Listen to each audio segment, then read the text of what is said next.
Bonjour à tous, c'est Nate de l'équipage. Aujourd'hui on se retrouve pour une nouvelle vidéo, analyse sur l'anime Clannad.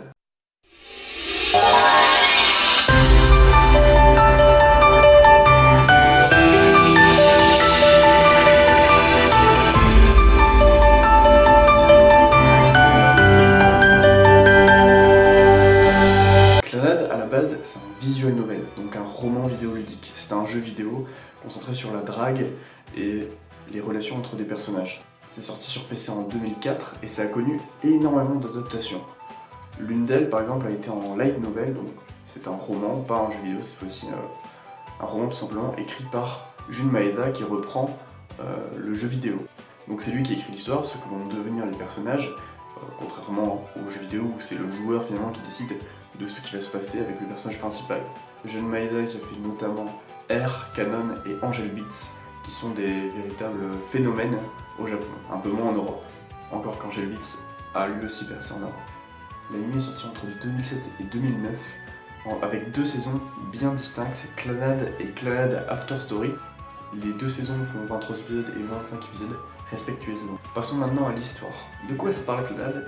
Et ça, c'est justement quelque chose dont je veux aborder parce que c'est quelque chose que je trouve très intéressant alors que ça paraît hyper bateau. C'est un lycéen qui est un peu considéré comme un bon à rien. Il n'a pas vraiment d'amis, pas beaucoup d'amis, mais il s'en fiche, ça le dérange pas plus que ça. C'est jamais vraiment précisé, mais on comprend qu'il sèche pas mal de cours, qu'il a pas des superbes notes, mais là aussi, il s'en fiche. On comprend aussi très vite qu'il y a une relation vraiment pas ouf avec son père, et on a hâte de découvrir pourquoi.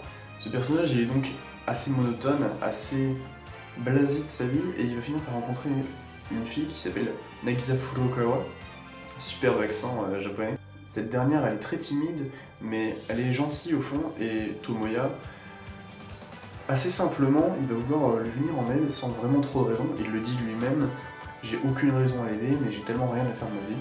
Je vais l'aider à rejoindre ce groupe de théâtre qu'elle a envie de rejoindre.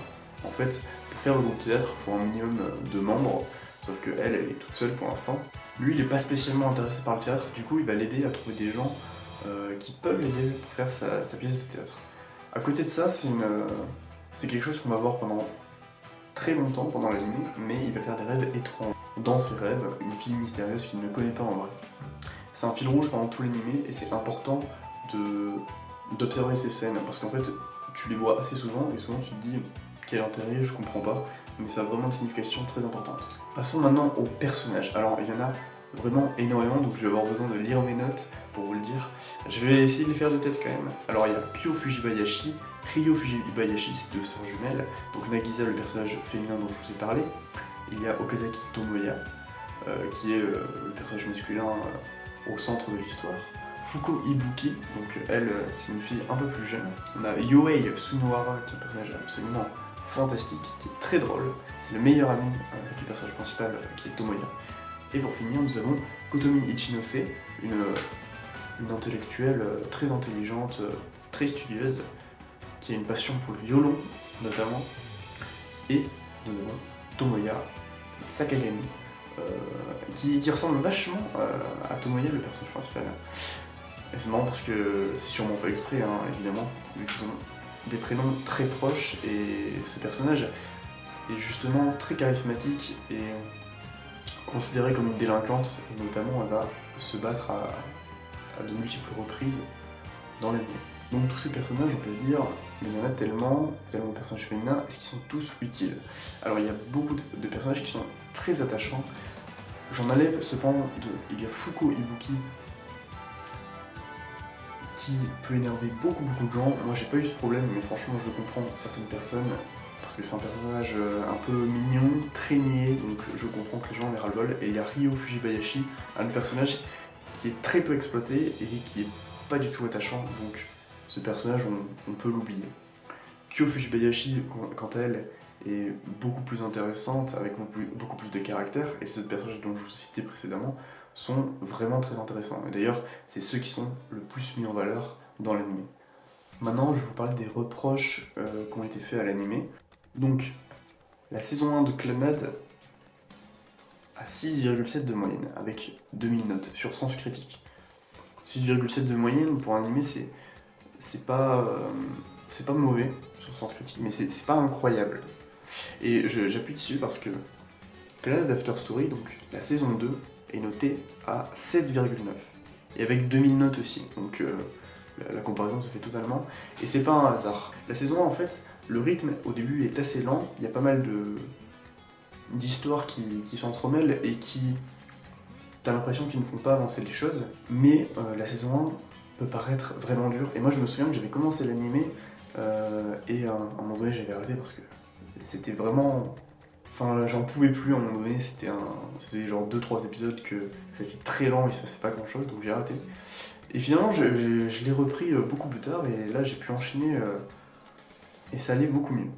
Et cette saison 1 en fait elle permet quelque chose de ouf que tu te rends compte que quand tu commences la deuxième saison. La saison 1 elle te permet de connaître tous les personnages parce que même s'il y en a pas mal, tu te rends compte qu'en fait, vraiment à la fin de la saison 1, tu les connais tous parfaitement, tu connais les noms, tout se passe bien. Alors qu'en général, c'est plutôt difficile de retenir les noms japonais d'ailleurs, spécial dédicace au générique qui te permet de les apprendre très facilement vu que les noms apparaissent quand les personnages apparaissent. Du coup, la saison 1, c'est en fait les années lycée de cette bande d'amis. Et on se rend compte que voilà, les problèmes qu'ils ont, c'est pas des trucs de ouf. C'est-à-dire que Nagisa veut faire un club de théâtre, mais il y a un autre groupe qui veut faire à la place, je sais même plus ce que c'est de la chorale il me semble, et il y a des embrouilles entre les deux, enfin, c'est un peu bidon, et tu te rends compte que voilà, c'est des histoires de lycée en fait, et c'est ça qui est marrant. Et tu te dis, bon, si c'est ça pendant 2 saisons, c'est nul. Mais non, c'est ça qui est incroyable, c'est qu'en fait, ça te laisse aller dans un chemin, tu te dis ouais ça va être niais tout le long, mais en fait c'est pour te montrer à quel point la vie du lycée que tu rêves de quitter étant jeune est en fait un paradis quand tu n'es pas prêt pour ce qui t'arrive après.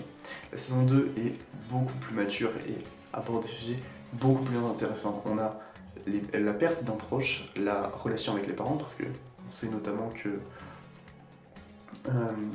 j'ai un trou. Non, c'est Tomoya n'est pas du tout proche de son père et la saison 2 va expliquer pourquoi et en fait c'est très philosophique parce que je peux rien dire sans vraiment spoil et j'ai vraiment pas envie de vous spoiler Clannad, mais la relation traitée avec le père te fait énormément réfléchir. On a aussi un sujet qui est pas du tout traité dans les animés de romance, c'est élever un enfant. Et c'est extrêmement touchant. Moi je suis pas quelqu'un qui est à fond sur les enfants, j'aimerais bien avoir des enfants plus tard mais c'est pas spécialement ma priorité et ça me touche pas spécialement. Je suis pas la personne qui trouve les bébés extrêmement mignons, enfin voilà, c'est vraiment pas du tout quelque chose qui me touche. Il y a énormément de scènes entre un père et sa fille, dont je tairai les noms pour ne pas spoil, qui m'ont mis en larmes. C'est quelque chose que je dois préciser, vous pouvez être une grosse brute, vous allez pleurer devant Clannad, c'est quasiment sûr et certain. Donc maintenant je vais vous parler de mon avis personnel, de comment j'ai ressenti la chose, comment j'ai vécu Clannad. En fait, je vais parler un peu de ma vie, mais ne vous inquiétez pas, ça va pas être trop chiant et ça va pas être trop long. Je l'ai regardé pendant les vacances d'été, je venais de louper mon bac, j'étais seul chez moi et vraiment j'ai rien à faire. Tous mes potes étaient partis en vacances, donc étaient loin, je voyais personne, j'étais seul chez moi. Ma vie... j'étais en mode ma vie n'a pas de sens en ce moment. J'ai regardé Clannad et ça m'a fait vachement. Enfin, le fait que ça parle de théâtre, c'est un semi-prétexte, hein, on est bien d'accord, mais moi je suis quelqu'un qui adore le théâtre donc ça m'a encore permis de m'attacher encore plus au personnage et à m'identifier à l'histoire. La relation avec les parents, elle est ultra touchante aussi, quelle que soit ta relation avec tes parents. Moi je m'entends bien avec mes parents, il n'y a aucun problème là-dessus. Mais quand t'es jeune, tu vas souvent reprocher des choses à tes parents. Sachant que j'avais mon bac que je venais de louper, donc j'avais un peu de la haine envers tout le monde, ça m'a permis de beaucoup plus comprendre mes parents, cet animé. Et ça m'a beaucoup touché aussi. Il y a beaucoup de choses qui m'ont touché dans cet animé. C'est l'échec scolaire, la relation avec les parents, la relation avec son fils.